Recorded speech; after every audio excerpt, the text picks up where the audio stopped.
మన బద్ధకమే మన దరిద్రం.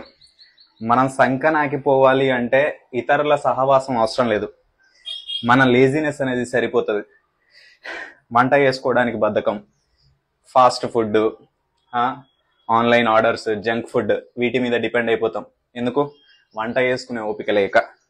కదలడానికి బద్ధకం, ఎక్సర్సైజ్ చేయడానికి బద్ధకం, బరువు పెరిగిపోతారు, హెల్త్ ఇష్యూస్ వస్తాయి, ఆరోగ్యం సంకనాకిపోతుంది, సంపాదించిందంతా తీసుకెళ్ళి హాస్పిటల్లోకి పెడతారు.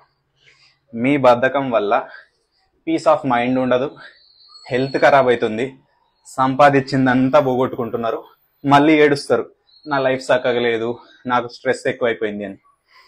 బద్ధకాన్ని తీసి పక్కన పెడితే మనలో చాలా చాలా మంది బాగుపడతారు. ఎక్కడో ఒకరికి నిజంగానే యాంగ్జైటీ వల్లనో డిప్రెషన్ వల్లనో పనులు చేసుకునే అది రాదు. రెస్ట్ మెజారిటీ అందరూ కొని తెచ్చుకుంటారు ఇవన్నీ రోగాలు. అర్థమవుతుందా? ఇలా కాకుండా వంట చేసుకోవడం స్టార్ట్ చేయండి. మీ ఫుడ్ మీరు చేసుకొని తినండి, ఇంట్లో వాళ్ళకి చేసి పెట్టి తినండి. ఈ ఆన్లైన్ ఆర్డర్లు, ఫాస్ట్ ఫుడ్ తినడము ఇలాంటివి బంద్ చేయండి. కదలండి, ఎక్సర్సైజ్ చేయండి. బద్ధకాన్ని తీసి పక్కన పెడితే బాగుపడతారు అందరూ. టైం సేవ్ అవుతుంది, పైసలు సేవ్ అవుతాయి, అండ్ పీస్ ఆఫ్ మైండ్ అనేది కూడా ఉంటుంది. ఒక రకంగా ఆలోచించండి.